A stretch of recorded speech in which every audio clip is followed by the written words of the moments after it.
Comme annoncé la dernière fois, on va aujourd'hui parler principalement de Dominique Perrault, dont j'avais dit quelques mots la dernière fois. Et donc, on va reprendre là. Et bon, avant, vous savez tous, bien sûr, que c'est l'architecte qui a conçu la BNF. Donc, vous le voyez pris en photo devant son œuvre, justement, il y a quelques années. Mais, précisément,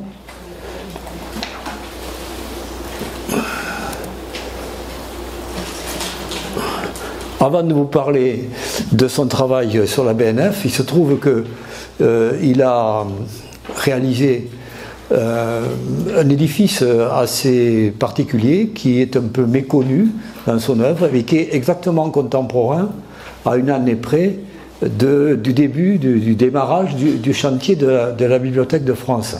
C'est l'hôtel industriel Berlier, qui se trouve non loin de là, d'ailleurs je vais vous montrer sur le plan, et qui mérite d'être regardé avec un peu d'attention parce que précisément on y trouve quelques caractéristiques de ce qui va être son style, si on peut dire, sa manière d'appréhender l'architecture, et qui va mettre en application à une échelle plus importante avec la BNF. Alors l'hôtel industriel Berlier, qui a reçu l'équerre d'argent, vous le voyez, qui est décerné tous les ans par la revue Le Moniteur. Donc c'est une distinction, reconnue dans la profession. Cet hôtel industriel se trouve donc dans un endroit que j'ai qualifié d'improbable. Vous voyez le titre que j'ai choisi pour cette image, transfigurer un lieu improbable. En effet, cet hôtel industriel se trouve exactement, vous voyez ici, on est là, on est entre le faisceau des voies ferrées qui, ici, au niveau d'Ivry et de Masséna, conduisent à la gare d'Austerlitz, le boulevard périphérique et la ceinture des Maréchaux, sur une parcelle tout à fait irrégulière. Donc, vous voyez, dans un endroit impossible, et pourtant, il va tirer parti, justement, de ce lieu et proposer une architecture qui va être relevé au point donc qu'on va lui attribuer donc l'équerre d'argent à ce sujet. Alors voilà justement deux photos qui montrent un petit peu, voilà l'hôtel industriel dont vous avez vu la maquette ici, vu depuis le boulevard périphérique, ici vu depuis le niveau des voies ferrées, avec d'ailleurs à l'horizon les tours de la Bibliothèque nationale.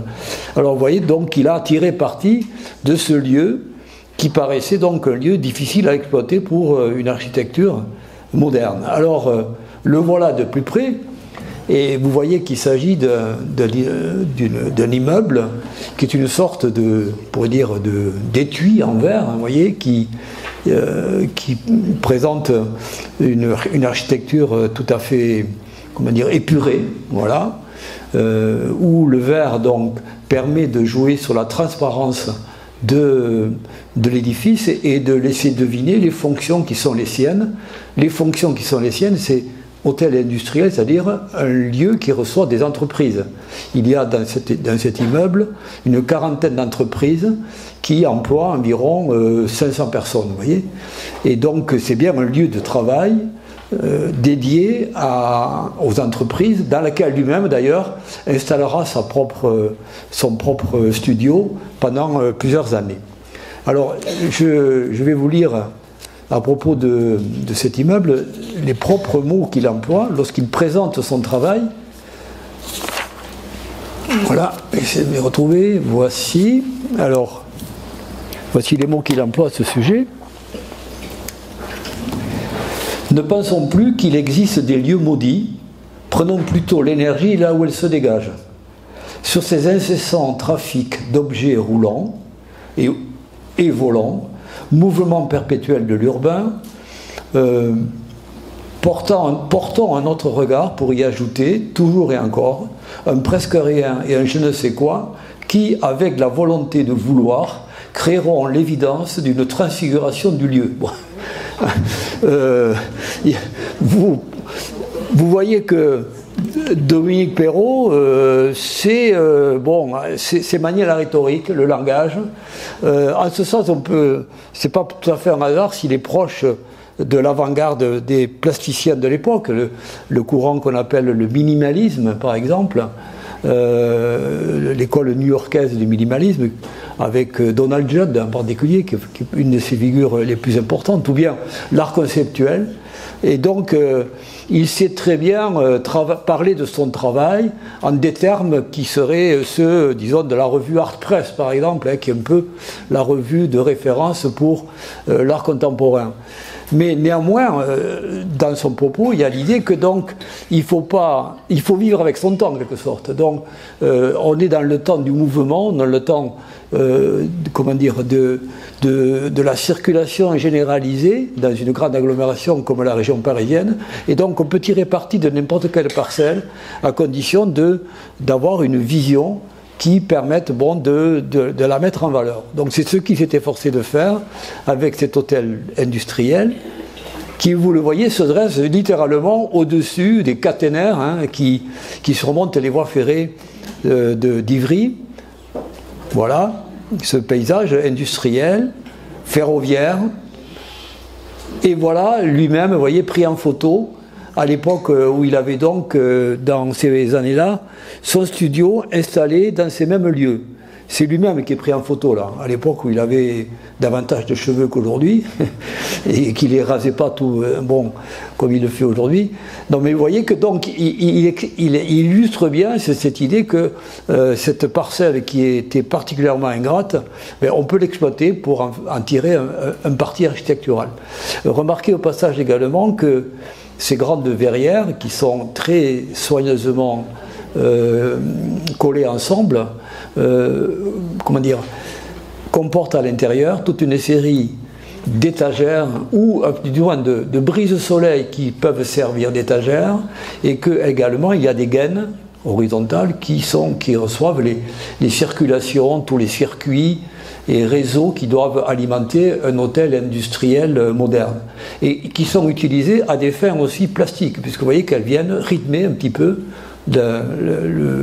les grands panneaux de verre. On le revoit, si vous voulez, ici. Vous voyez, cette photo générale, on voit très bien comment, à la transparence du verre, s'ajoute également cette volonté de rythmer ces panneaux de verre par les circulations horizontales qui sont situées à l'intérieur de l'édifice.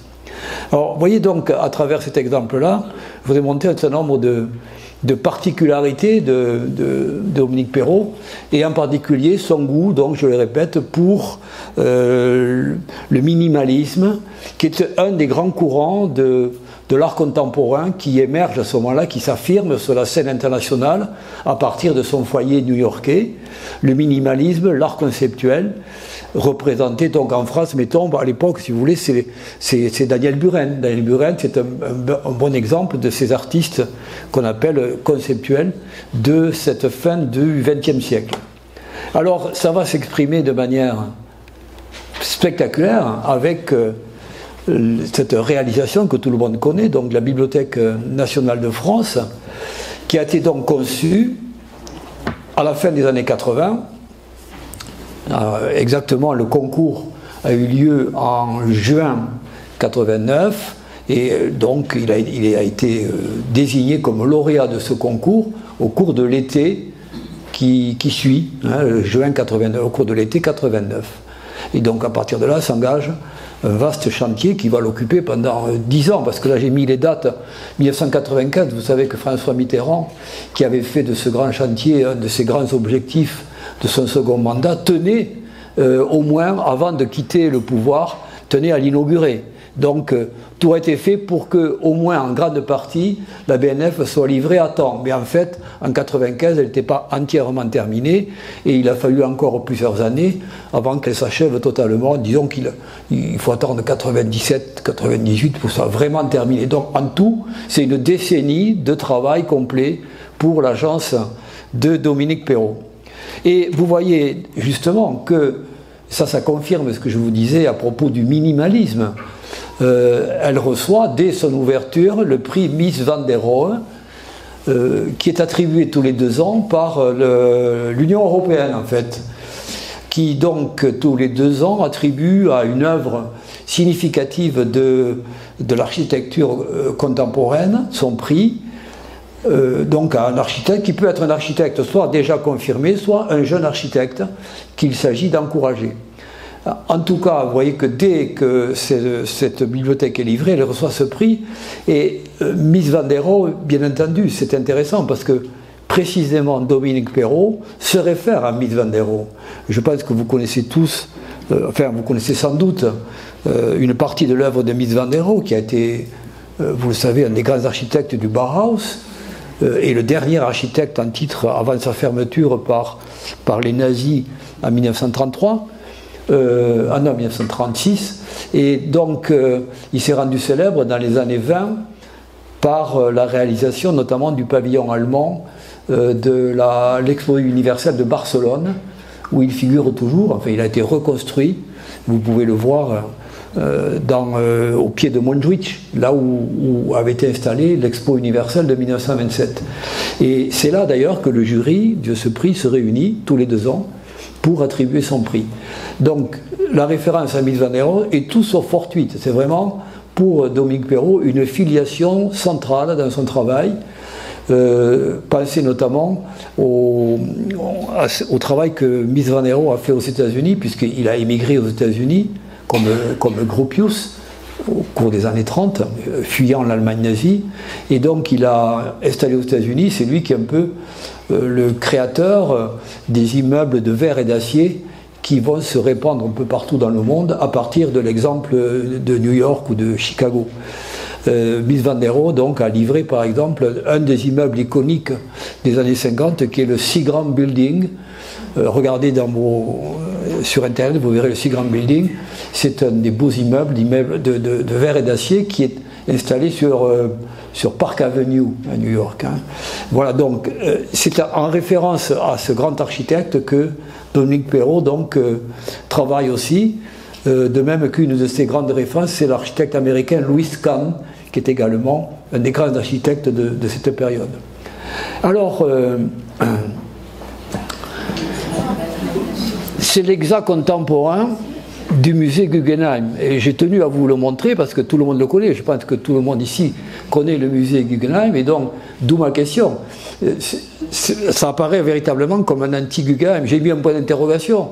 J'ai mis la forme interrogative. Mais en fait, on pourrait dire c'est un anti-Guggenheim. Au niveau formel, au niveau plastique, je veux dire. Vous voyez bien qu'on a là affaire à deux écoles architecturales de façon de penser l'architecture tout à fait différente. D'un côté, le minimalisme de Perrault, et de l'autre ici une exubérance plasticienne avec un éclatement des formes, avec une sorte de frénésie, on pourrait dire, de forme qui le rapproche d'une certaine forme d'expressionnisme. Voilà le mot qui conviendrait, de néo-expressionnisme, qui donc fait de cet objet architectural un objet tout à fait singulier, mais qui s'inscrit dans un courant qu'on appelle de manière générale le courant déconstructiviste, dont les plus illustres représentants sont lui-même Frank Gehry, je pense que vous le connaissez, Frank Gehry, l'architecte du Guggenheim, mais aussi Sarah Hadid, l'architecte à laquelle j'ai fait allusion à plusieurs reprises, d'origine irakienne et de nationalité britannique, aujourd'hui décédée depuis quelques années, ou bien l'architecte autrichien comme Hans Hollein, qui est aussi à la tête d'une école qu'on pourrait appeler l'école viennoise, des constructivistes viennois.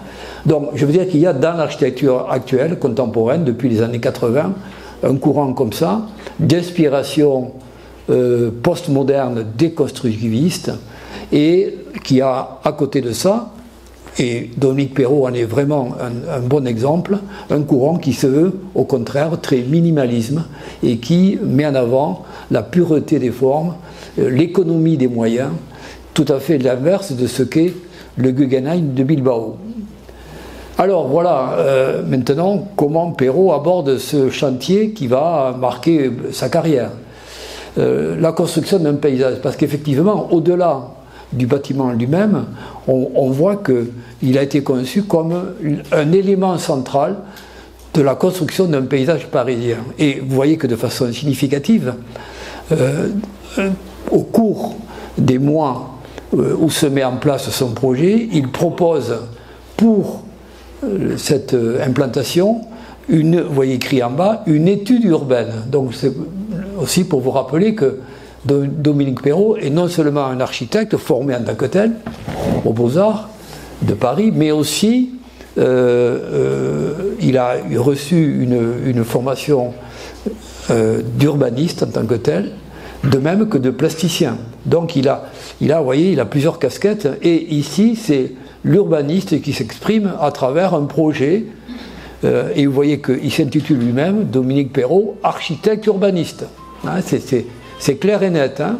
Et là, dans cette esquisse, vous voyez, il montre à quoi pourrait ressembler le quartier qu'il envisage pour la rive gauche de la Seine, dans le 13e arrondissement, avec la BNF ici au centre, vous voyez, là, c'est le cours de la Seine, et puis un grand triangle qui va depuis la gare d'Austerlitz à une pointe, jusqu'au boulevard périphérique et la commune d'Ivry, ici, au sud. Voilà, un quartier et un monument pour Paris. Je vais aussi me permettre encore une fois de lire sa prose, parce que, bon, comme je vous disais tout à l'heure, il sait s'exprimer, alors autant en profiter. Et lisons ensemble ce qu'il écrit dans la notice qui accompagne son projet en juin 89.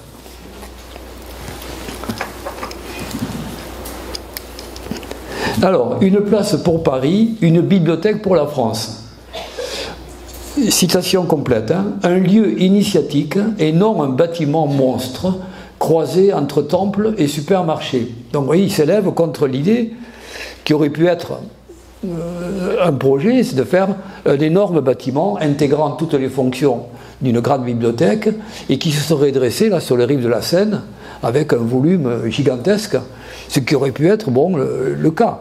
Lui, au contraire, donc, il tourne le dos à ce type de proposition. Un lieu de référence pour l'Est parisien, lieu qui s'inscrit dans la continuité de la succession des grands vides accrochés à la Seine, tels la place de la Concorde, le Champ de Mars, les Invalides. Ainsi, le site du fleuve Seine devient majeur avec la mise en œuvre de cette place. La colline du 13e arrondissement s'ouvre sur la Seine en se détournant de la honte des tristes tours des portes de Choisy et d'Ivry que je vous ai montré la semaine dernière. Vous vous rappelez, les Olympiades. Donc, en se détournant de la honte des tristes tours des portes de Choisy et d'Ivry. Opération salvatrice, rédemption du lieu, l'institution installe sa générosité, la Bibliothèque de France son rayonnement. Espace libre et ouvert à l'échelle de la capitale, horizontalité, la Bibliothèque de France déploie toute son ampleur au travers de ses 4 balises. Vous voyez, les 4 balises, ce sont les 4 tours en forme de livre. Tenseur de la plaque, verticalité, définissant un volume virtuel qui cristallise toute sa magie, sa présence et sa poésie. Donc les 4 balises auxquelles il fait allusion, ce sont les 4 tours qui donc entourent l'édifice et qui sont hautes de 72 mètres. Alors voilà où se trouve la BNF, et vous voyez que sur son croquis, il montre que cet espace s'inscrit pour lui dans une série, une série on pourrait dire, de grands espaces ouverts sur la Seine qui caractérisent Paris, qui vont donc, par exemple ici, il cite le Jardin des Plantes, par exemple, mais surtout ici le Jardin des Tuileries, l'Esplanade des Invalides, le Champ de Mars, et ici un nouvel espace qui s'est créé à la même époque à l'ouest de Paris. Je ne sais pas si vous le savez, il y avait autrefois ici, quai de Javel, les anciennes usines Citroën qui ont été fermées et transférées ailleurs. Et à leur place, en partie à leur place, a été créé un très beau parc urbain qui porte le nom de André Citroën. Parc André Citroën, nouvel espace ouvert sur la Seine dans le 15e arrondissement ici. Donc voilà, il s'inscrit dans cette histoire des grands espaces ouverts sur la Seine, et vous voyez que dans ces esquisses qu'il propose à ce moment-là, dans les croquis qui accompagnent le concours, il esquisse donc cet espace ouvert sur la Seine, ici, et donc jalonné par défini par ces 4 tours, qui, vous le voyez là, ne sont pas encore très clairement définies. Elles vont devenir ces tours en forme d'équerre un peu plus tard. En face, le parc de Bercy, qui lui aussi est en train de se mettre en place au même moment. Donc, il va y avoir une correspondance entre ces 2 espaces ouverts sur la Seine, d'un côté la BNF et de l'autre le parc de Bercy, où le nouveau ministère des Finances va être construit, de même qu'une salle omnisport ici, à cet endroit. Et du coup, et là on voit aussi la réflexion de l'urbaniste, cette BNF va devenir la locomotive, je vais l'appeler comme ça, de la reconquête urbaine qui s'opère à cette occasion sur la rive gauche, entre donc la gare d'Austerlitz ici et ici au sud le boulevard périphérique. Je l'en ai déjà parlé, environ presque 3 km de dédales, on va dire, de faisceaux ferroviaires, d'entrepôts, d'anciennes usines, le tout dans le plus grand désordre, parce que ça s'est fait au fur et à mesure de l'histoire ferroviaire et industrielle de cet arrondissement. En tout cas, un espace qui est à ce moment-là complètement délaissé et qui va donc être au cœur d'un remodelage urbain qui va faire de cette partie de Paris le plus grand chantier de restructuration urbaine de la région parisienne à ce jour. Et voilà exactement l'endroit précis où va être construite la BNF, entre le pont de Bercy, qui se trouve ici, oui, le métro aérien là, qui conduit à la Seine, et le pont de Tolbiac, le célèbre pont de Tolbiac, je pense au roman de Léo Mallet, Brouillard au pont de Tolbiac, le polar bien connu, qui a été transcrit en BD par Tardy dans les années, il y a une trentaine d'années, et qui se situe dans ce quartier-là de Tolbiac ici, qui était à l'époque un quartier vraiment industriel, vous voyez, vraiment aux marges de la ville, on pourrait dire. Donc c'est dans cet espace-là, à la place de ces entrepôts, que va être construit cette fameuse bibliothèque nationale.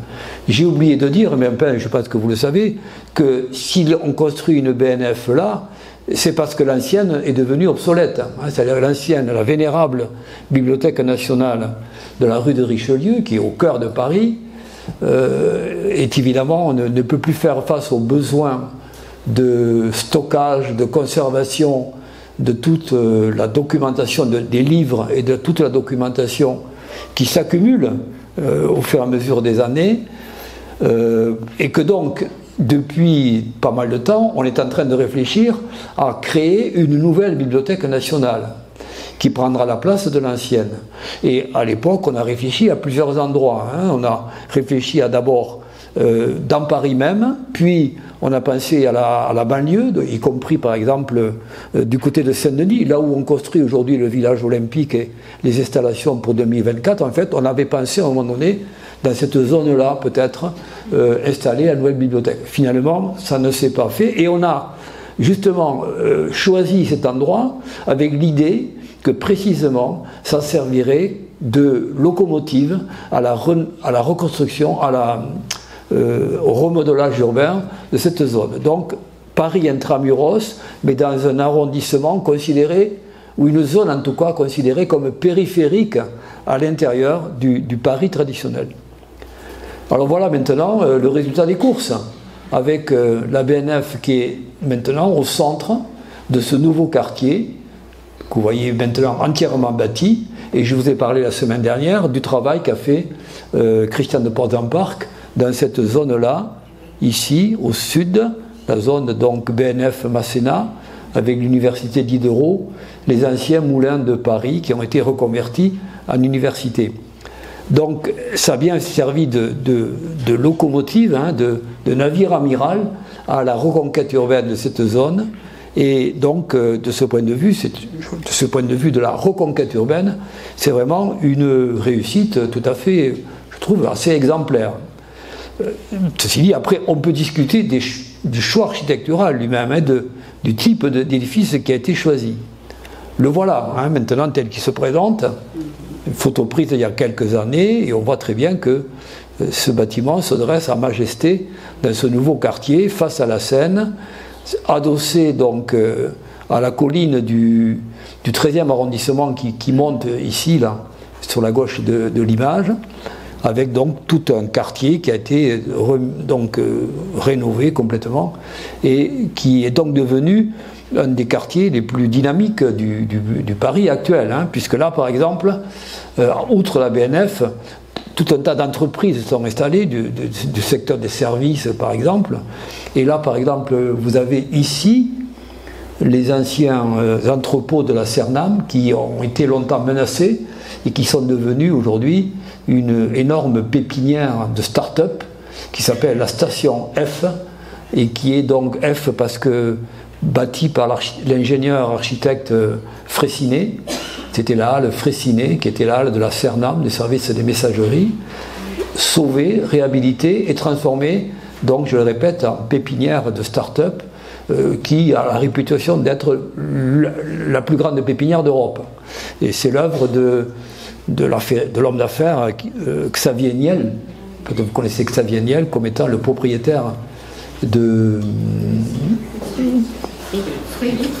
Free, voilà, je cherchais, hein, de l'opérateur téléphonique Free, et qui donc qui est le promoteur de ce bâtiment. Voilà, pour vous montrer que donc, quand je parle de locomotive, c'est bien le cas, hein, ça a été le point de départ d'une complète reconversion de cette zone de Paris. Et puis donc, c'est une pièce d'art urbain, j'emploie là les mots même de Dominique Perrault. Je cite encore, toujours dans sa notice d'intention de départ, un lieu magique. Ce projet est une pièce d'art urbain, une installation minimaliste. Donc vous voyez que la référence au minimalisme, c'est lui-même qui l'emploie. C'est pas moi qui l'invente, hein. Il se situe dans ce courant-là.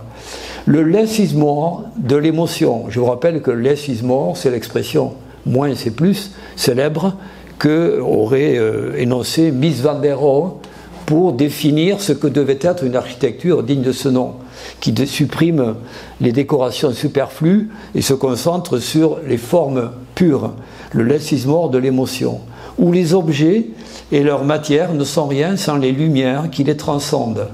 Tours, étui de verre, avec double pot et filtre solaire, multiplient les reflets, amplifiant les ombres, magie absolue de la diffraction de la lumière au travers de ces prismes cristallins, nature décalée avec un jardin dont on ne voit émerger que la frondaison des arbres, une mer d'arbres, un moutonnement de feuillage. Là, il fait allusion, je vais y venir, au fameux cloître végétal qu'il a créé au cœur de la bibliothèque. Mais vous voyez que, vu désormais, tel qu'on voit maintenant la bibliothèque vue de la Seine, qui porte le nom de Simone de Beauvoir, vous avez donc là affaire effectivement à je vous rappelle le titre de cette partie, la création d'un paysage.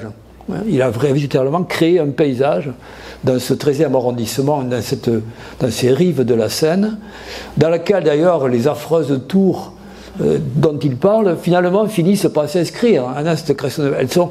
Elles sont comment dire, minimisées finalement dans ce paysage-là, et il s'agit bien d'une pièce d'art urbain. Alors au passage, voilà, la nuit aussi, hein, la magie des lumières dont il parle, les différents halos, hein, qui se dégagent de cet endroit. Il faut savoir aussi que cette passerelle, elle a une petite histoire assez extraordinaire. Elle a été conçue par un architecte autrichien et fabriquée entièrement en Alsace. On aurait pu penser qu'on aurait transporté les différentes pièces de cette passerelle de l'Alsace à Paris par voie ferroviaire ou routière, vous voyez, entre l'Alsace et Paris. Ben non, on l'a montée entièrement. Elle fait quand même 90 mètres de long, je crois, hein, puisqu'elle franchit d'un seul tenant la Seine à cet endroit-là. Et on l'a hissée sur une énorme barge qui a descendu le Rhin traverser l'Allemagne, les Pays-Bas, Rotterdam, remonter la mer du Nord, la Manche, remonter la Seine à partir du Havre et de Rouen, et hop, elle est arrivée comme ça, en entier, hein, sur une barge, jusqu'à l'endroit où elle devait être installée, et là, hop, en quelques jours, ou je ne sais pas combien de temps, mais très peu de temps, elle a été installée exactement à l'endroit où elle était prévue. Donc, même la passerelle elle-même est un exploit architectural, mais outre ça, c'est vraiment un endroit, je pense que certains d'entre vous le connaissent, c'est vraiment magique. Cette promenade au-dessus de la Seine, entre Bercy et la BNF, c'est vraiment un des grands spectacles que peut offrir l'architecture moderne à Paris. Et vous voyez qu'elle a été conçue effectivement comme une esplanade recouverte de bois qui est en lien direct avec les quais de la Seine. Donc il n'y a pas de hiatus là, hein, il y a une continuité de l'espace urbain qui donc fait fonctionner cette esplanade qui fait quand même 300 mètres de long, hein, sur 100 mètres de large, au moins, ou plus. Je crois plus de 100 mètres de large, 300 de long et 120 peut-être de large. C'est donc vraiment une vraie esplanade qui est offerte aux Parisiens et qui est d'ailleurs fréquentée tout à fait normalement par les gens du coin. Voilà maintenant donc de plus près les fameuses frondaisons qui surgissent au-dessus de l'esplanade et qui sont donc la canopée, on pourrait dire, d'arbres qui ont été implantés là. Il n'y avait là aucun arbre au départ. Tout ça est une création artificielle. C'est un morceau de nature qu'on a transporté et qu'on a implanté là. Il y a 250 arbres, je crois. Parmi eux, il y a des pins. Il paraît qu'il y a des pins des Landes auxquels François Mitterrand aurait tenu. Vous savez qu'il avait une maison dans les Landes. Et donc, il tenait à ce qu'il y ait des pins des Landes. Donc, on a arraché et transporté avec racines et terres des pins des Landes, des chênes, de forêts de Normandie et puis de forêts je crois de la forêt de Troncé également dans l'Allier. Donc de différentes grandes forêts, on a extrait des arbres qui ont été transportés avec des moyens techniques assez extraordinaires et transplantés littéralement ici pour constituer une sorte d'isolat, voilà peut-être le mot qu'on peut employer, un isolat au cœur de la Bibliothèque nationale, donc au cœur des salles de travail, car tout autour là vous avez une ceinture de salles de travail, soit celles qui sont ouvertes directement et librement au public, qui peut accéder librement dans une partie des salles, soit celles qui sont dédiées aux chercheurs. Donc je crois qu'il y a ce qui est prévu, c'est à peu près 1500 pour les chercheurs, 1500 places de travail, et 2000 ou plus pour le public. Donc en tout, il y a quand même 3500 postes de travail dans cette bibliothèque nationale, dont une des fonctions, évidemment, c'est d'être un centre de recherche. Non seulement c'est un centre de conservation, mais c'est aussi un centre de recherche qui aujourd'hui évidemment est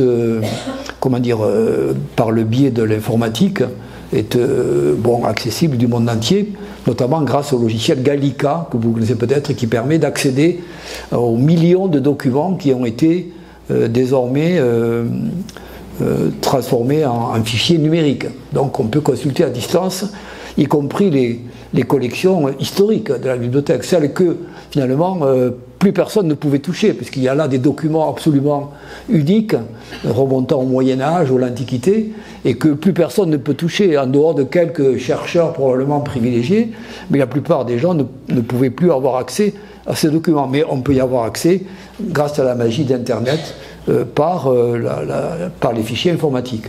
Donc je reviens à mon propos, cet endroit a été conçu comme un espace isolé, qui n'est là que pour le plaisir des yeux, si on se dire, pour le plaisir des yeux et uniquement le plaisir des yeux. Personne ne peut pénétrer dans cet espace, c'est un cloître fermé qui n'est pas ouvert à la circulation comme un cloître classique d'un monastère, puisque on y pense instantanément. C'est une sorte de cloître à l'intérieur de la bibliothèque. Donc tout le monde y a pensé, bien entendu. Mais Dominique Perrault en accord avec le président, l'a conçu comme un espace clos et qui reste intouchable et qui est uniquement là pour le plaisir de la vision. Voilà de plus près cet espace-là. Et puis, il faut savoir aussi que donc, Dominique Perrault a conçu les postes de travail. Donc tout cet ameublement que vous voyez là a été conçu par lui et son agence. Donc il est aussi un concepteur de meubles. Et il a voulu, là on retrouve son goût du minimalisme qui préside à l'ensemble de cette construction. Voilà, cet ensemble. Donc voilà une œuvre considérable qui a eu un écho extraordinaire, bien évidemment. Hein. C'est une des grandes réalisations françaises de ces années-là, qui a un écho mondial, immédiat, et qui va faire de lui une célébrité. Alors imaginez que cet architecte, à l'époque, il a 35 ans. Hein. Quand il reçoit sa commande, il a à peine 35 ans, c'est donc un jeune architecte. 35 ans dans la profession, c'est jeune hein, pour les archis.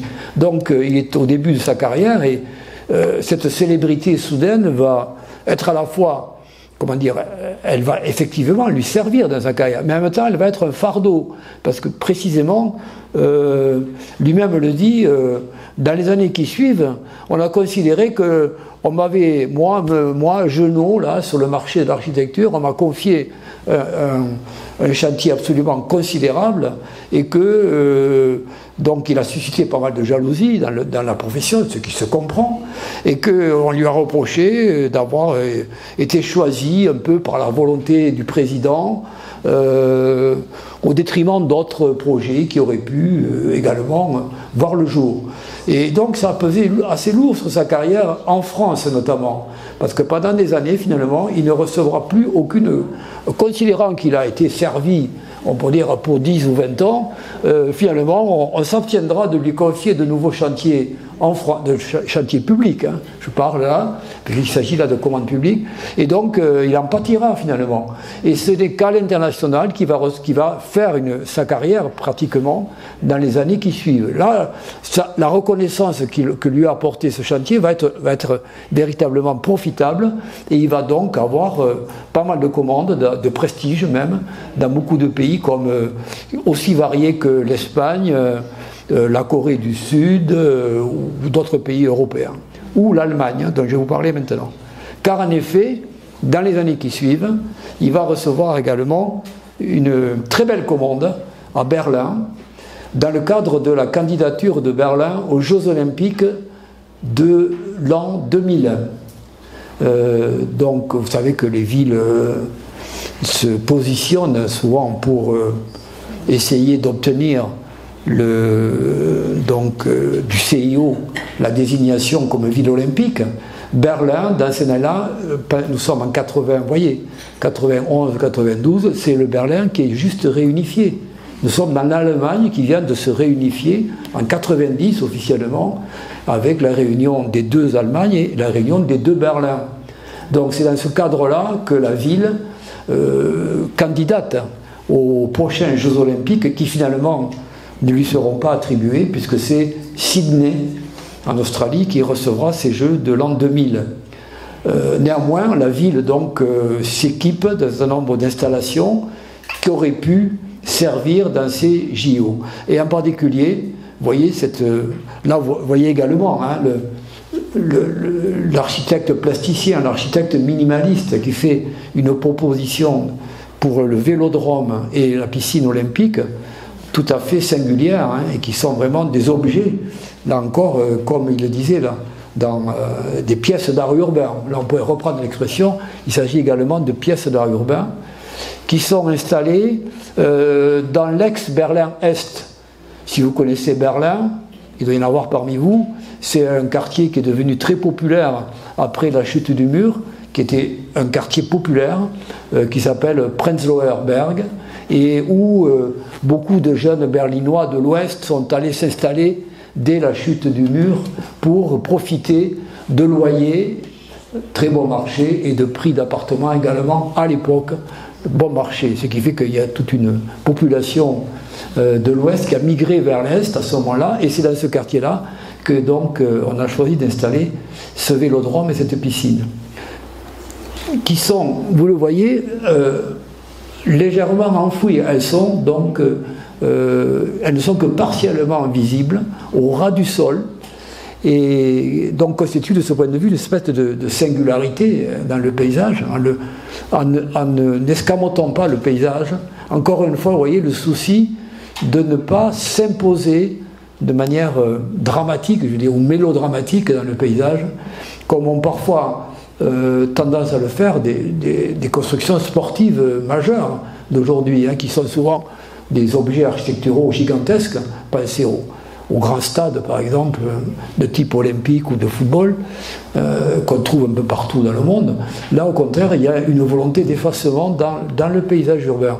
Néanmoins, tout autour sont plantés 450 pommiers qui constituent à eux seuls, vous voyez, un motif dans le paysage. Il faut les imaginer en fleurs au printemps, par exemple. Donc voilà. Et puis, vous voyez ici la nuit. De plus en plus, vous remarquez, vous avez dû voir dans mes projections qu'il y a souvent le jour, la nuit, parce qu'effectivement, ces architectures sont souvent pensées pour les deux, et qu'il y a tout un travail sur la manière de faire vibrer cette architecture la nuit. Exploit technique aussi, ce qui veut dire que, bon, je veux dire que Dominique Perrault ne tourne pas le dos aux exploits techniques, un peu comme ses contemporains, Jean Nouvel ou Porte-en-Parc. Il sait aussi résoudre des problèmes techniques et se lancer des défis technologiques, comme par exemple ici, vous voyez la toiture donc, qui surmonte ce vélodrome et qui a 180 mètres de diamètre et qui repose sur très peu de piliers porteurs. Je peux le retrouver éventuellement, les précisions dessus. Ouais, elle a 120 mètres de portée libre, sans aucun appui, vous voyez, et elle est constituée de 18 poutres rayonnantes qui sont déployées autour d'un anneau central que vous voyez ici. Voilà. Et donc, il y a une poutre circulaire en périphérie qui sont les deux points d'appui principaux de ces poutres rayonnantes. Voilà. Donc, une structure qui est donc minimaliste à l'extérieur, mais qui est puissante à l'intérieur, et qui sert donc de voilà, une vue plus générale de cet espace, avec sa piste, donc c'est un vélodrome, pour du cyclisme de piste. Et voilà, ça peut servir à différentes réjouissances dont les Berlinois sont friands, notamment des fêtes de la bière, par exemple, régulièrement, il y a des fêtes de la bière. Donc on est au cœur des réjouissances populaires du Berlin d'aujourd'hui. Je ne sais pas si Dominique Perrault y a pensé, mais en tout cas moi j'y ai pensé en préparant mon cours. Nous sommes dans le Berlin qui renaît de ses cendres après la tragédie du XXe siècle. Depuis l'accession au pouvoir des nazis en Berlin en 1933, jusqu'à leur chute finale, puis la division de l'Allemagne, la domination de l'Allemagne de l'Est par l'Union soviétique, toutes ces tragédies du XXe, donc qui pèsent dans la mémoire de Berlin, si vous voulez, dans la mémoire vive de Berlin. Et donc moi je ne peux pas empêcher de penser que à l'époque du nazisme, puisqu'on parle du vélodrome, les grands meetings du parti nazi se déroulaient, si vous avez vu des images de Goebbels vociférant, ou bien de Hitler lui-même vociférant après sa prise du pouvoir en janvier 1933, vous pouvez voir des images, il y a des images saisissantes qui sont filmées dans le lieu où se tenaient ces meetings, qui était le Sportpalast, le palais des sports. Donc, le palais des sports de Berlin était utilisé par le parti nazi comme le haut lieu de ces grands rassemblements, de ces grandes manifestations, lorsque justement le pouvoir voulait lancer un certain nombre de messages à la nation à travers ces grands rassemblements, qui sont tout à fait différents des grands rassemblements de Nuremberg. Vous connaissez tous les grands congrès du parti à Nuremberg, c'est tout à fait autre chose. Là, c'est le meeting, je dirais, du noyau dur des nazis à Berlin, qui se réunit là régulièrement pour écouter le grand chef, le Führer, ou bien Goebbels en particulier, et les principaux dignitaires nazis. Donc je pense que, je ne sais pas si Dominique Perrault y a pensé, en tout cas on ne peut pas manquer de faire quand même ce rapprochement et ce saut à travers l'histoire. Et puis plus près de nous,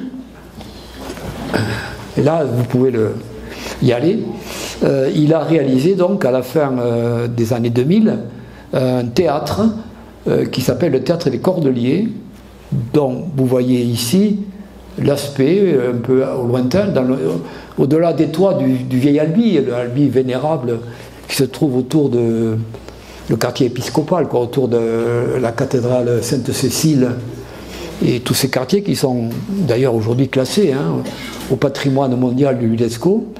On a donc, la ville d'Albi a édifié un nouveau théâtre avec cette espèce d'écran, vous voyez là, tout à fait étonnant, mais qui reste modeste dans ses dimensions, mais qui quand même est assez visible dans un quartier qui est juste périphérique, qui est juste dans le prolongement des quartiers historiques, dans un nouveau quartier que la ville a voulu, voilà, de plus près, vous voyez, avec cet écran de couleur bronze un petit peu, qui est d'ailleurs un maillage métallique, et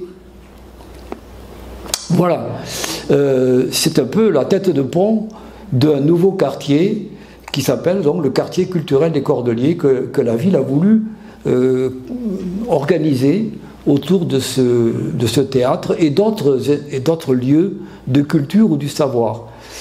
Il y a en effet à côté une antenne universitaire, un IUT, et puis il y a une médiathèque aussi, je crois. Enfin bref, il y a plusieurs établissements d'ordre culturel qui sont réunis autour de ce quartier.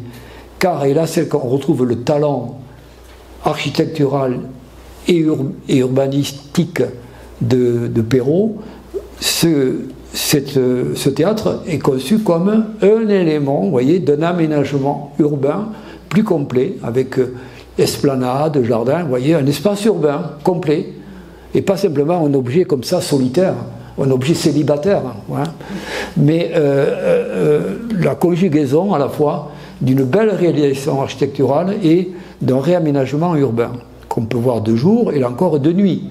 Voilà, hein, ça mérite d'être vu à des différents moments de la journée. Et vous remarquerez d'ailleurs dans cette image l'effet également de transparence qui est recherché. Ce n'est pas un bâtiment opaque, c'est au contraire un bâtiment qui a tendance comme ça à disparaître un petit peu dans sa masse. Le voilà de plus près, donc comment il est constitué? Vous avez le bâtiment lui-même que vous voyez ici en rouge, et il est enveloppé par une sorte de maille métallique qui est constituée de... le matériau, je crois que c'est un composé d'aluminium, qui a été fabriqué en Allemagne d'ailleurs, et qui est constitué de grands laits, vous voyez, qui font à peu près 6 mètres de large, sur une quinzaine de mètres de haut, vous voyez. Donc c'est l'assemblage de ces laits, de mailles, qui constitue cette enveloppe extérieure, qui permet d'effacer en quelque sorte, vous voyez. Imaginez que ce bâtiment, s'il n'avait pas ce maillage autour, vous verriez une masse rouge qui se dresse là, qui peut-être serait intéressante, mais qui n'aurait pas du tout le même rapport à l'espace qui l'entoure. Et donc, ce travail de maillage autour du bâtiment lui permet donc de jouer de cet effet de transparence et d'effacer en partie la masse du bâtiment. Voilà, vu de nuit, vous voyez que là encore, l'effet de transparence joue à plein pour effacer en quelque sorte ce bâtiment, qui est donc un théâtre qui, paraît-il, est de très bonne qualité, qui a une qualité acoustique assez remarquable. Voilà de plus près des photos qui vous montrent comment ce maillage est fixé à la façade et donc autorise également la circulation de l'air, ce qui n'est pas rien dans une ville, Albi, qui est un des points les plus chauds, vous le savez, d'Occitanie, hein, et où les pointes de chaleur en été sont assez suffocantes. Voilà l'intérieur, vous voyez, avec une grande fluidité de l'espace, et la salle elle-même, qui est donc dans les rouges et noirs. On retrouve le noir de Jean Nouvel à la Philharmonie de Paris, avec notamment ici sur les côtés des sortes de briques, on pourrait dire des briques de bois, qui sont un instrument de l'acoustique. Il paraît que l'acoustique dans cette salle est absolument géniale, grâce à ce travail d'acousticien. Voilà. Parmi les derniers travaux également connus de Perrault, bon, c'est le réaménagement de l'hippodrome de Longchamp au lieu de la bonne société parisienne, hein, dans le bois de Boulogne, où se déroulent régulièrement donc des compétitions hippiques. Voilà donc sa proposition de réorganisation, de reconstruction, hein, en fait, de la tribune principale de Longchamp. Et la voilà maintenant réalisée, hein, elle est ouverte, avec, vous voyez, ces effets comme ça, d'avancée en porte-à-faux qui permettent donc des vues tout à fait intéressantes, paraît-il, sur à la fois le champ de course lui-même et à l'arrière sur les boxes, les écuries où se trouvent les chevaux en attente de courir. Donc pour le spectateur, il y a deux points de vue différents utilisables. Et en haut, un restaurant, c'est devenu un peu la tarte à la crème, hein, traditionnelle. Aujourd'hui, beaucoup de bâtiments offrent une cafétéria ou un restaurant sur la terrasse ou sur les toits. Et puis quand même, il n'a pas non plus tourné le dos à l'exercice de style imposé à tous les architectes, qui est de concevoir un gratte-ciel. Alors lui, c'est à Vienne, en Autriche, donc, où il y a un nouveau quartier qui se développe de l'autre côté du Danube. Vous savez peut-être que Vienne est construit au sud du Danube, du cours du Danube, et au nord de ce Danube, il y a une île qui est constituée par le bras principal, celui que vous voyez sur l'image ici, du Danube, qui est rectiligne, et à l'arrière, il y a ce que les Viennois appellent le vieux Danube, c'est-à-dire un bras délaissé et qui a été aménagé comme une base de loisirs, si vous voulez, un espace de loisirs. Et entre les deux, il y a donc l'île du Danube, qui est devenue un quartier d'affaires et de services de haut niveau, où se trouve en particulier, quelque part par là, vous avez sans doute entendu parler de l'Agence internationale de l'énergie atomique, hein, qui surveille la prolifération, actuellement très mobilisée sur l'Iran. Ben, c'est là qu'elle se situe, hein, le siège se trouve là. Et c'est donc là que Dominique Perrault a été convié à imaginer une tour gratte-ciel, que voilà, vous voyez, avec une sorte de prisme noir, assez élégant, vous voyez, avec une différenciation des volumes, une grande élégance, et une double peau, là encore, car comme à Albi, à une autre échelle, il essaie d'imaginer des immeubles où la circulation naturelle de l'air viendra un peu aider à la réfrigération des immeubles. Autre exemple de création de paysage, ici à Madrid, où il a conçu cette passerelle tout à fait spectaculaire et dessinée de manière très plasticienne, qui s'appelle la passerelle d'Arganzuela, qui franchit ce petit ruisseau que les Madrilènes s'obstinent à considérer comme un fleuve, et qui s'appelle le Manzanares, qui est en fait un petit ruisseau de rien du tout, et que donc les Madrilènes, qui sont en manque de rivière, ont hissé au rang de fleuve, un peu comme le maire de Montpellier, Georges Frêche, a hissé le Lez également en véritable fleuve méditerranéen. Bon, donc on est un peu dans les effets de Manche, mais malgré tout, il y a des belles créations architecturales dans cette zone, qui est une zone de loisirs en fait, de Madrid, au sud de Madrid, et donc il y a cette belle passerelle, donc vous voyez, vu de l'intérieur, hein, un effet plastique tout à fait extraordinaire. Et puis vous aurez, pour finir avec Dominique Perrault, vous aurez dans quelques mois, dans un an et quelques, la livraison attendue du nouveau village olympique de Saint-Denis pour les Jeux olympiques qui se dérouleront à Paris, vous le savez, maintenant dans un an et demi, quoi, hein, on n'est pas loin maintenant.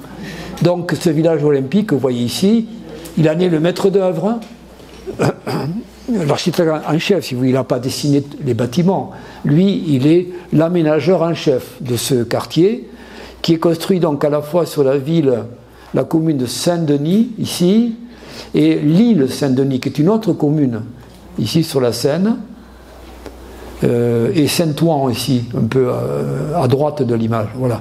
Donc là, voilà ce village olympique qui est destiné donc à accueillir les athlètes et leurs équipes pendant la durée des Jeux, mais qui sera évidemment, qui va devenir ensuite un nouveau quartier urbain dans cette zone de la banlieue nord de Paris, en pleine révolution urbaine précisément. Hein, autour de, à l'origine, là aussi, il y a eu un bâtiment. Je parlais de le bâtiment locomotive hein, ou navire amiral qui a entraîné derrière lui le remodelage du 13e arrondissement, la BNF. Là, ici, dans la banlieue nord, le navire amiral, c'est le Stade de France, qui est le premier gros bâtiment qui a été construit en banlieue nord sur la commune de Saint-Denis et qui a été le moteur de tout un aménagement qui fait qu'aujourd'hui, toute cette zone nord de Paris a été complètement transformée. Celle qui était la plus grande concentration industrielle de France est devenue aujourd'hui une zone de services et d'entreprises de pointe tout à fait différente de ce que c'était à l'origine. Voilà notre ami Dominique Perrault, qui est donc peut-être, j'ai tenu à développer un peu aujourd'hui, parce que je crois qu'il fait partie des architectes, parmi les stars françaises au niveau international, il est, je dirais paradoxalement, mieux connu peut-être à l'étranger qu'il ne l'est en France. Et que beaucoup de gens en France, quand on dit ben, Dominique Perrault, qu'est-ce que ça vous inspire? Eh ben, bon, beaucoup pensent de ça, très peu de choses. Alors c'est vrai que, comme je vous l'ai dit, il a pâti de cette gloire soudaine et qu'il a été privé d'un certain nombre de commandes en France, mais malgré tout, il a fait pas mal d'autres choses. Je vous ai montré qu'un échantillonnage, bien entendu, il a fait bien d'autres choses. Donc je voulais quand même un peu réhabiliter la figure de cet architecte que je trouve très talentueux et donc parmi les meilleurs architectes que la France ait produit en cette fin de XXe siècle. Donc voilà pour lui, et nous allons donc maintenant entamer, en deuxième partie, un autre architecte de talent et ô combien tempétueux. Autant Dominique Perrault est un calme, au langage très posé, au langage parfois lyrique, hein, mais très posé comme personnage, quelqu'un qui est très calme, du moins tel que je peux le voir sur les vidéos qu'on peut voir qu'on peut visionner sur Internet. Vous verrez un personnage quand même qui, tout en tenant des propos tout à fait précis, ne s'emporte jamais et qui a toujours un langage très, très posé. Par contre, je vais vous parler maintenant de Rudy Ricciotti. Peut-être est-ce ses racines italiennes qui contribuent, en tout cas ses racines méditerranéennes. En tout cas, c'est un personnage assez haut en couleur et qui donc fait souvent la une par ses propos tranchants, ses écrits polémiques par exemple. Et donc voilà, pour vous le présenter d'abord, vous voyez, j'ai choisi une image avec lui adossé à la Grande Bleue, parce que effectivement, je dirais que Ricciotti, c'est vraiment le Méditerranéen, c'est l'homme de la Méditerranée. Il est né sur les bords de la Méditerranée, il vit sur les bords de la Méditerranée, et pour lui, la Méditerranée, c'était vraiment son univers. Alors, quelques mots de sa biographie. Comme son nom l'indique, il est fils d'Italiens. En effet, ses parents étaient italiens. Ils ont émigré en Algérie dans les années, à la fin des années 40, je crois, un truc comme ça, par là. Donc après-guerre, et comme des immigrés. Ils immigrent en terre française. Ils vont en Algérie, qui à l'époque, la France, hein, on va dire. Administrativement, c'est la France. Donc, ce sont des immigrés italiens, pauvres, qui vont chercher du boulot en Algérie. Donc, ils y vivent quelques années. C'est là que Rudy Ricciotti est né, en 1952, vous voyez, quelques années après l'installation de ses parents. Et il est né à proximité d'Alger. Et eux-mêmes, ses parents, finalement, ils n'ont pas fait fortune et ils ont retraversé la Méditerranée. Ils sont allés s'installer en France métropolitaine, mais avant les pieds noirs. Donc, ce n'est pas du tout des pieds noirs en tant que tels, c'est seulement des immigrés italiens qui ont changé d'adresse. Et ils vont s'installer en Camargue. Et c'est là que le petit Rudy va faire, va grandir comme petit garçon. Et donc, de ce point de vue, vous voyez, c'est vraiment un Méditerranéen qui va garder, y compris quand vous l'écoutez aujourd'hui, son accent provençal, qui est assez marqué, et qui ne le cherche pas à masquer. Voilà, donc ça c'est déjà pour vous montrer un petit peu ce personnage. Et vous voyez que même dans son allure, dans sa façon de se coiffer, il y a quelque chose, vous voyez, de mouvementé. Voilà, hein, c'est un personnage quand même, ce Rudy. Alors, le voilà photographié dans ce qui est un peu devant ce qui est le bâtiment le plus connu, je pense que vous connaissez tous, le fameux MUSEM de Marseille, le musée des civilisations de l'Europe et de la Méditerranée, qui a fait sa gloire depuis une dizaine d'années, qu'il a été ouvert dans le nouveau Marseille, dans la nouvelle façade maritime de Marseille, aux portes du Vieux-Port et du port de la Joliette. Donc, vous voyez ici, je vais vous faire un petit panorama géographique pour vous montrer que c'est vraiment un Méditerranéen, puisque ses principales œuvres s'échelonnent de Menton à la frontière italienne, où il a conçu il y a une dizaine d'années aussi une extension du musée Cocteau.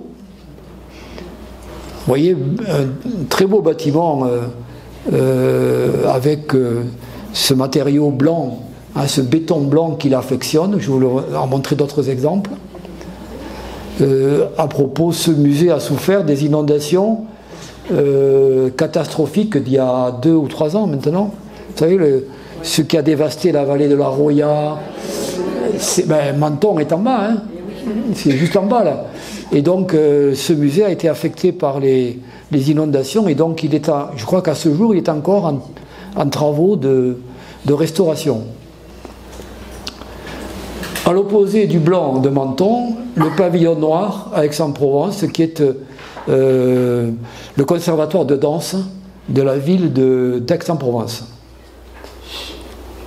Marseille, donc on se déplace, vous voyez, Menton, Aix, Marseille, le MUSEM, je vais y revenir, hein, donc j'étais simplement pour vous un petit survol, comme ça. Puis, à l'autre bout du Midi méditerranéen, près de la frontière espagnole, le fameux mémorial de Rivesaltes, que certains d'entre vous doivent connaître maintenant, qui a été donc construit il y a maintenant 7 ou 8 ans, il me semble, 2015, il me semble, à peu près. Voilà. J'y reviendrai si j'ai le temps. Et en tout cas, j'ai prévu un article qui m'a été demandé, qui paraîtra dans le prochain bulletin de l'UTL, ce qui s'appelle à mi-parcours. Vous voyez, c'est en préparation en ce moment. Donc j'ai rédigé un petit article pour parler du mémorial de Rivesaltes. Donc vous pourrez le retrouver aussi. Et puis j'ai découvert il y a peu qu'il avait également conçu un nouveau lycée aux portes de Lézignan-Corbière, donc tout à fait à l'ouest de la ceinture méditerranéenne, à la limite de la ceinture méditerranéenne, en direction de Toulouse, le nouveau lycée de Lézignan-Corbière, qui lui reprend, donc, vous voyez, ce béton blanc.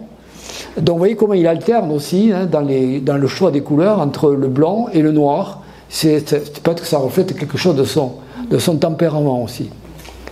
Et puis, entre les deux, là, entre le Languedoc, entre le Narbonne et Béziers, non, entre Narbonne et Montpellier, il y a un endroit intéressant aussi où il a construit quelque chose de tout à fait spectaculaire.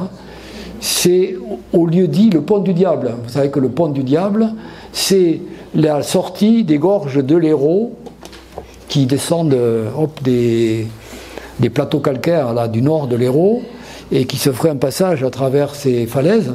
Et donc il y a là, depuis le Moyen-Âge, un vieux pont qui porte le nom de pont du diable, comme beaucoup de ponts anciens, vous savez. Il a été bâti par le diable en une nuit, paraît-il, donc il s'appelle le pont du diable. Et donc à côté, pour relier le parking des visiteurs à ce pont, il a conçu une passerelle qu'évidemment il appelait la passerelle des anges, par opposition au pont du diable. Voilà. Alors cette passerelle que voici présentée par une affiche qui se trouve sur cet endroit, comme une prouesse technologique, ça me permet de parler du matériau privilégié par Rudy Ricciotti, qui est donc un béton spécial qui porte le nom de la marque Ductal. Je vais vous en dire quelques mots. Alors, voilà une photo qui vous montre l'audace de cette passerelle qui franchit d'un seul tenant un ravin et qui donc donne à cet endroit quand même un aspect tout à fait singulier. Alors voilà de plus près, il est constitué d'une série de pièces qu'on appelle des voussoirs qui font à peu près une dizaine de mètres de long, 1,80 m de haut, voilà en gros les dimensions, et qui pèsent plus de 10 tonnes chacun, et qui ont été assemblés très minutieusement, au millimètre près, pour constituer donc le tablier, pour recevoir le tablier de cette passerelle. Le voilà pris lui-même en photo, vous le reconnaissez ici, hein, qui pose devant son œuvre, qui date de presque une quinzaine d'années maintenant. Et vous voyez ici une photo qui vous montre ces éléments, ces voussoirs, qui ont été fabriqués en usine, dans des moules spéciaux. Donc ça c'est du béton qui a été coulé et moulé, et assemblé sur le chantier par des grues, des systèmes d'assemblage, avec, vous le voyez ici, ces orifices, ce sont des trous par lesquels sont installés des câbles qui permettent ce qu'on appelle une post-tension. Quand on met en place ces voussoirs, on tend des câbles à l'intérieur de ces voussoirs qui permettent d'obtenir donc la rigidité d'ensemble, la solidité d'ensemble, ce qu'on appelle la post-contrainte, et qui donc a été choisi comme système constructif par Rudy Ricciotti. Alors voilà donc ceci, et puis voilà maintenant la passerelle que vous pouvez vous-même donc utiliser lorsque vous vous rendez à ce lieu pour visiter le pont du diable.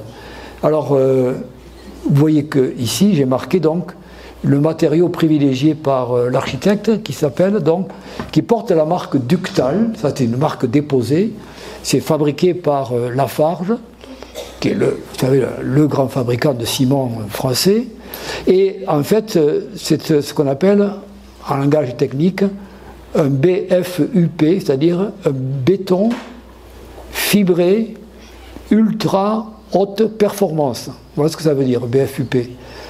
Alors, béton fibré. Aujourd'hui, il y a toujours du béton armé, hein, avec des tiges d'acier coulées dans le béton. Mais beaucoup d'architectes et de constructeurs privilégient maintenant un béton sans métal, avec des fibres spécialement conçues pour prendre la place du métal. Et c'est ce qu'on appelle, ce sont des fibres synthétiques et qui sont insérées dans le ciment et qui remplacent donc le métal qui autrefois était utilisé dans le béton armé. Voilà ce que veut dire béton fibré. Voilà. En tout cas, l'intérêt de ce type de béton, c'est que il est extrêmement plastique.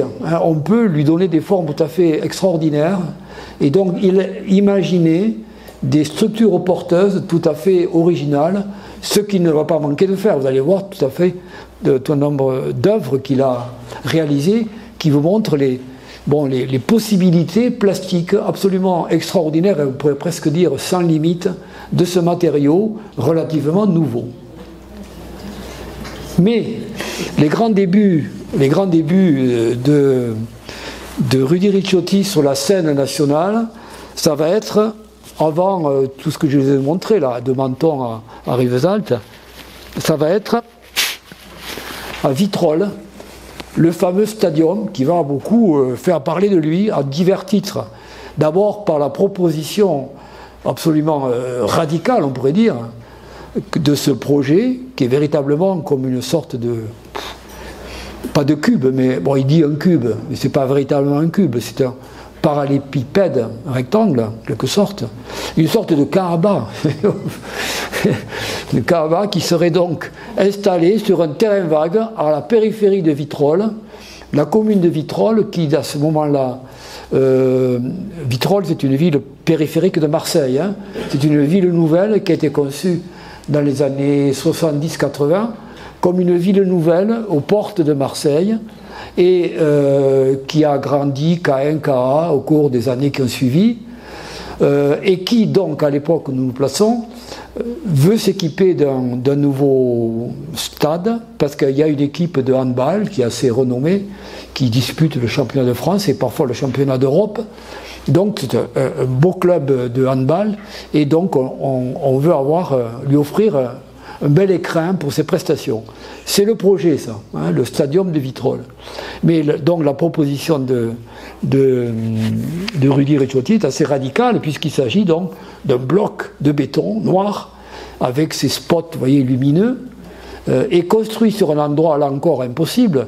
C'est une ancienne décharge ou champ d'épandage de débris de bauxite.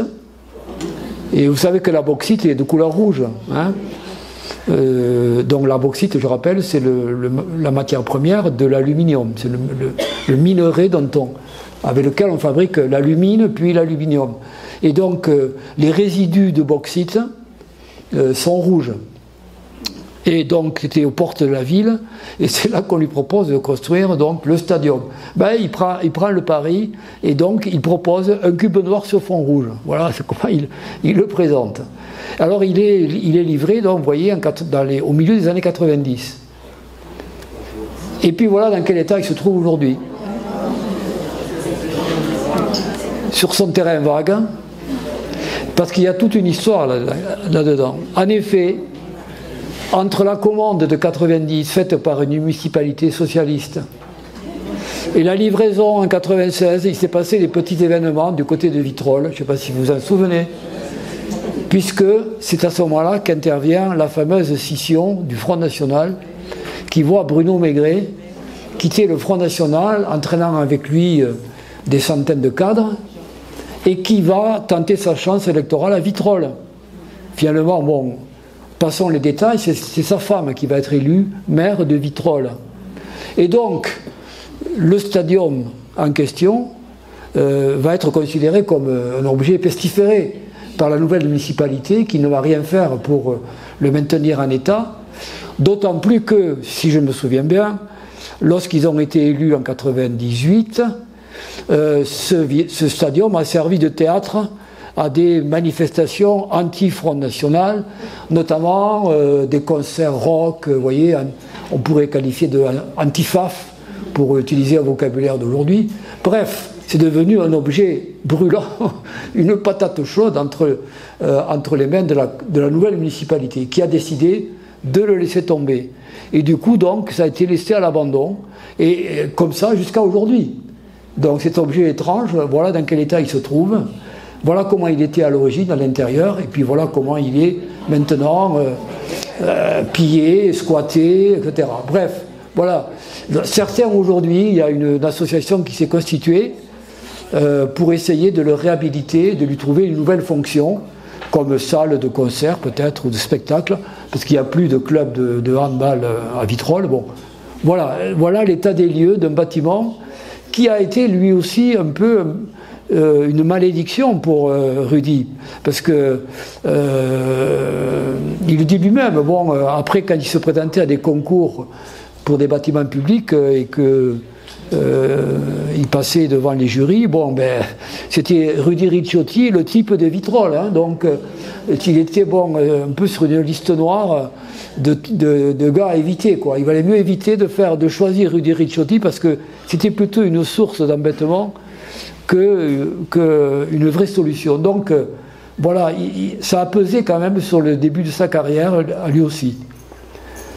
Néanmoins, il a reçu par vrai donc de nouvelles commandes, et en particulier celle du pavillon noir, c'est ainsi qu'il l'appelle, à Aix-en-Provence, où va être logée la compagnie, c'est le Conservatoire national de danse, qui reçoit la compagnie d'Angeline Prejlokaj. Je pense que vous connaissez le grand chorégraphe d'origine albanaise, qui donc est désormais un des grands chorégraphes français. C'est donc là qu'il a été installé au sein de ce nouveau conservatoire, qui reçoit, vous le voyez, le Grand Prix national d'architecture. Donc voilà, une consécration qui va permettre quand même à Rudy Ricciotti d'exercer correctement son métier. Alors c'est une grande cage, vous le voyez, c'est une grande cage de ce fameux béton, hein, le ductal, voilà un usage du ductal, avec cette structure, on pourrait dire, c'est un peu comme un exosquelette, vous voyez, qui envelopperait la cage de verre dans laquelle se trouvent les différents niveaux du conservatoire. Alors il y a des niveaux inférieurs, puisque voici le niveau du sol, et donc la salle de spectacle est en sous-sol. Et ce qui est au-dessus du sol, dans le bâtiment lui-même, ce sont les salles de répétition, de travail et d'administration du conservatoire. Donc les danseurs répètent en plein ciel, on pourrait dire, un peu comme à la manière de l'Opéra de Lyon, que je vous ai présenté il y a quelques semaines, de Jean Nouvel. Voilà, les plateaux de répétition, et puis voilà, bon, une autre photo de plus près. Je reprends là l'expression qu'il emploie lui-même pour définir son bâtiment, une armature de fer et béton habillant une peau de verre. Et par opposition au pavillon noir, il construit dans la foulée, plus près de nous, dans la banlieue de Toulouse, à Colomiers, la nouvelle médiathèque et centre d'art qu'il a donc baptisé lui-même le pavillon blanc. Alors, vous voyez, le ductal devient un matériau très malléable qui peut être un exosquelette d'un côté, alors qu'ici il va devenir donc un matériau qui enveloppe au contraire le bâtiment, avec des ouvertures en forme de gouttelettes, on pourrait dire, de gouttes, vous voyez. Donc le bâtiment est complètement fermé sur trois côtés, on va dire, uniquement éclairé par ces fenêtres en forme de gouttelettes, on pourrait dire, de gouttes. Et c'est surtout une lumière zénithale que vous allez voir. Donc voilà, le côté principal du bâtiment, et puis voilà la façade qui s'ouvre sur la place c'est la place de l'hôtel de ville de Colomiers ici. Donc face à lui, il y a l'hôtel de ville de Colomiers avec une façade en verre assez classique, hein, disons, il n'y a rien d'original. C'est l'enveloppe blanche, hein, avec ces murs un peu en forme de volute, qui est tout à fait original. Et à l'intérieur, un bel espace, vous voyez, très lumineux, éclairé de façon zénithale, avec donc, un étage dévolu à la médiathèque et un étage au rez-de-chaussée qui est plutôt dévolu aux expositions temporaires. Donc, qui a une double fonction, ce bâtiment. Avec des colonnes assez originales qui font penser un peu aux installations de Buren. Un peu, vous voyez, il fait penser un peu cette manière de traiter les colonnes porteuses.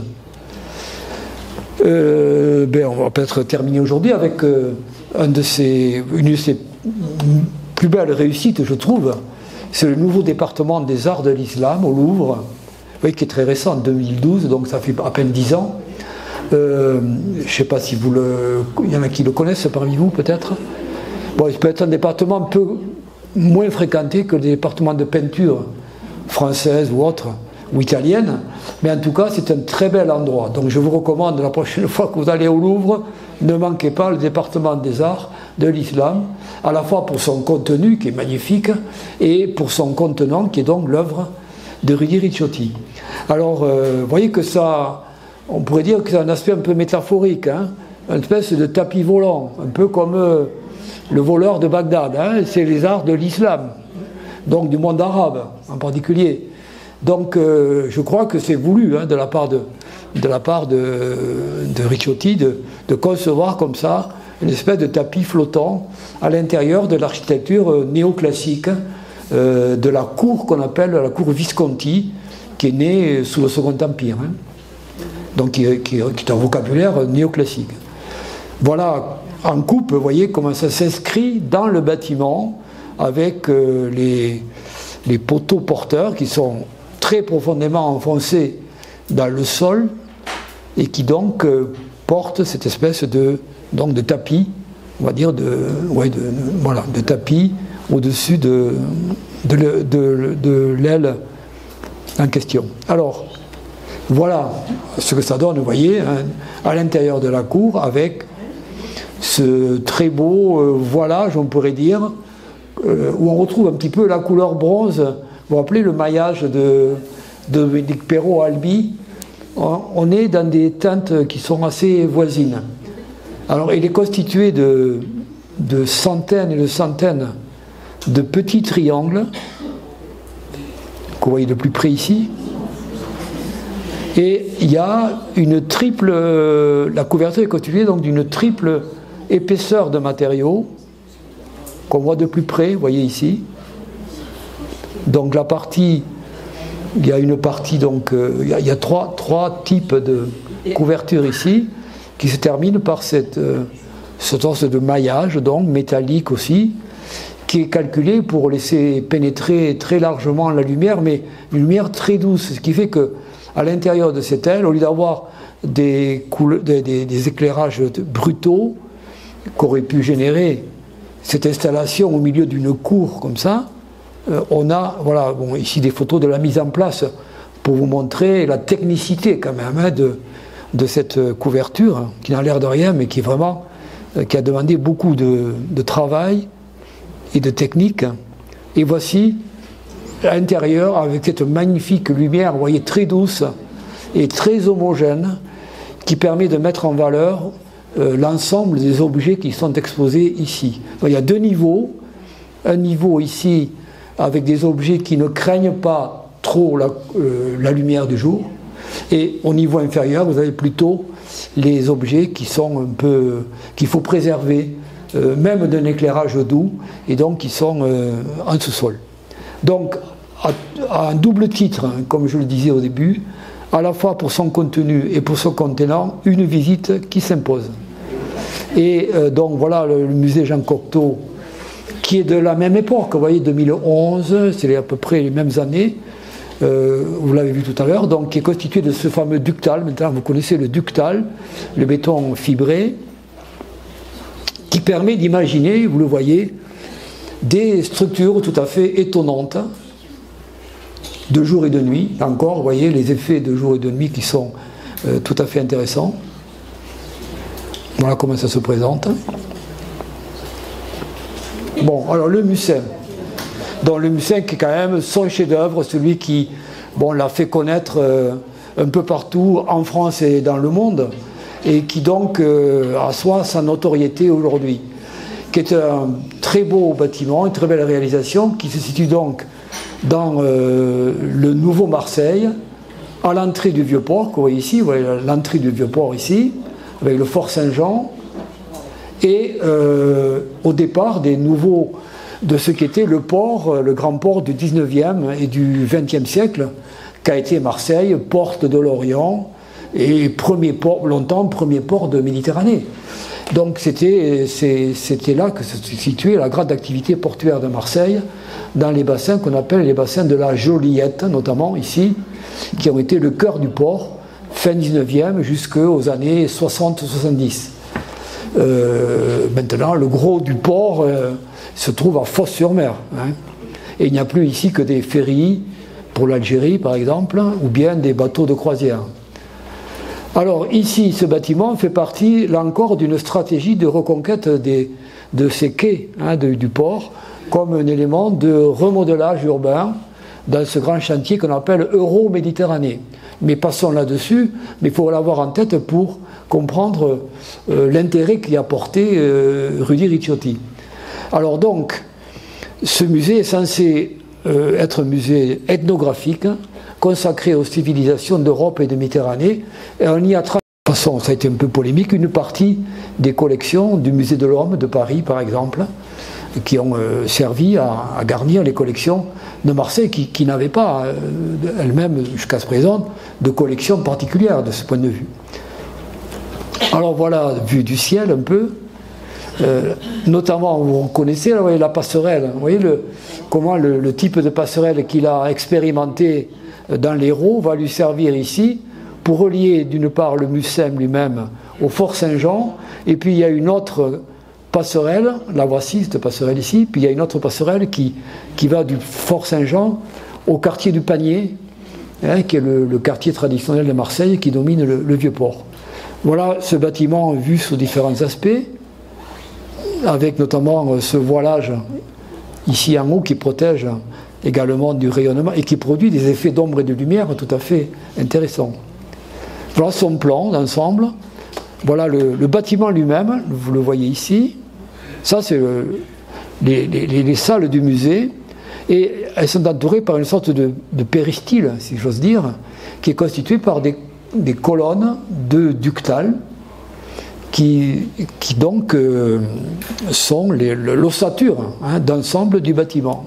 Et puis, en périphérie de cet ensemble, il y a une circulation donc, qui a été installée avec donc on pourrait dire des promenades qui sont clôturées par des panneaux qu'on voit ici, des panneaux de ductales qui ont été tous fabriqués en usine et assemblés sur chantier, à sec, comme on dit, c'est-à-dire sans joint en particulier, sans ciment, ils sont simplement jointifs et fixés à l'ossature par des bras d'acier que je vais vous montrer. Voilà comment ça se présente, cette circulation périphérique autour des bâtiments, du bâtiment principal. Ici à droite, vous avez le bâtiment du musée, qui est soutenu, vous le voyez, par des colonnes, ici, qui sont toutes de formes différentes. On fait faire des moules spécifiques pour chaque colonne, avec des dimensions différentes. Et puis, en périphérie, donc, on a ces sortes de galeries ou promenades ou coursives, pour employer un langage marin, des sortes de coursives qui permettent de circuler autour du bâtiment à l'abri de ces claustras, pour l'appeler comme ça, ces claustras de ductales, donc, qui permettent à la fois de protéger du grand vent, parce que ça souffle à Marseille aussi, hein, le Mistral, mais en même temps de proposer des vues plongeantes sur l'environnement marin et portuaire de la ville. Et vous voyez que cette clôture est assemblée et reliée à l'ossature principale par ces bras d'acier inoxydable, vous voyez, qui sont fixés ici et là, par des pièces particulières que voici. Voici la coupe. Alors voilà, bon, voici justement, pour vous donner une idée de la complexité de ce péristyle de colonnes de béton qui entoure donc le bâtiment lui-même. Et voilà, l'intérêt, c'est que, comme à Beaubourg, à Paris, ce dispositif permet de dégager complètement les plateaux où il n'y a aucune structure porteuse. Elles sont toutes en périphérie. Et donc, on a d'immenses plateaux qui peuvent se prêter à toutes sortes d'expositions différentes. Voilà de plus près, vous voyez, donc, la forêt de colonnes, les bras de fixation des claustras de périphérie. Et puis, voilà, de plus près, en plus gros plan, vous voyez le système d'accroche de ces panneaux, dont je répète qu'ils ont tous été fabriqués en usine, hein, bien sûr. Ce sont des grands panneaux de plusieurs mètres de côté, qui pèsent quand même assez lourd, même s'ils sont creux. Il faut quand même pouvoir les manipuler. Ils ont été installés par des grues spéciales pour clôturer le bâtiment. Et ils procurent, vous voyez, des effets d'ombre et de lumière tout à fait extraordinaires, qui ont beaucoup participé au fait que ce bâtiment a été adopté d'emblée par les Marseillais. Hein, donc, pour les Marseillais, c'est désormais ça fait partie de leur paysage, et c'est un but de promenade. On peut venir s'y balader, jouir de la vue. Il y a un restaurant en terrasse aussi, bon, pour ceux qui ont les moyens quand même. C'est pas un restaurant, c'est pas un boui-boui ordinaire. Hein. Mais en fait, je veux dire qu'il a été adopté par la population et il fonctionne à la fois comme musée et comme lieu de promenade. tout à fait dans l'esprit populaire, je dirais, vous voyez. Et donc, comme je vous le montre cette photo, on voit bien que c'est vraiment un lieu où on vient se balader, on vient faire prendre l'air aux enfants. C'est vraiment un lieu qui a été intégré très rapidement dans la vie marseillaise. Et puis il est relié donc par une passerelle comme celle de l'Hérault au Fort Saint-Jean. Vous voyez son départ ici. Il franchit ce bras du port ici, ce bassin, de façon très spectaculaire. Voilà. Si cette vidéo vous a plu, vous pouvez nous rejoindre à l'Université du Temps Libre de Tarbes et de Bigorre à l'adresse utl-tb.info. Et n'oubliez pas, si ce n'est déjà fait, de vous abonner.